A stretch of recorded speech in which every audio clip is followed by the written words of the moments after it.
ఇప్పుడు అక్కడ అంటరానితనం, వివక్ష అని ఎప్పుడు అనాలి అని అంటే, మేము బ్రాహ్మణేతరులమి, మేము బ్రాహ్మణులం కాదు కాబట్టి మమ్మల్ని ముట్టుకోలేదు, దూరంగా ప్రసాదం ఇచ్చారు అని అనుకుందాం. అక్కడికి బ్రాహ్మిన్స్ వెళ్ళినప్పుడు వాళ్ళని మాత్రం పట్టుకుని దగ్గరికి తీసుకుని హత్తుకుని ముట్టుకుని ప్రసాదాలు ఇచ్చారనుకోండి, అప్పుడు వివక్ష అనొచ్చు.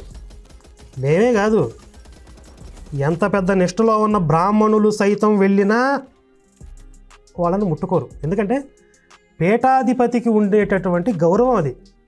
అది కులాన్ని బట్టి వచ్చింది కాదు, పీఠాధిపతికి ఉండేటటువంటి ఒక అగ్రస్థానం అది. వాళ్ళకు ఉండేటటువంటి గౌరవ మర్యాదలు అలాగే ఉంటాయి, వాళ్ళకు ఉండేటటువంటి కఠోర నియమాలు కూడా అలాగే ఉంటాయి. ఎవరు పడితే వాళ్ళు మీద పడిపోయి పిసికేసి నలిపేసి ఆయన ఇబ్బంది పెట్టకూడదు. వాళ్ళు ఉదయం లేచిన దగ్గర నుంచి ప్రతి క్షణం కూడా అనుక్షణం కూడా ఎన్నో నియమాలతో ఉంటారు. అసలు స్వామీజీలు ఎందుకు తాగరాదు అనే విషయం మీద గతంలో ఇలాగే ఒక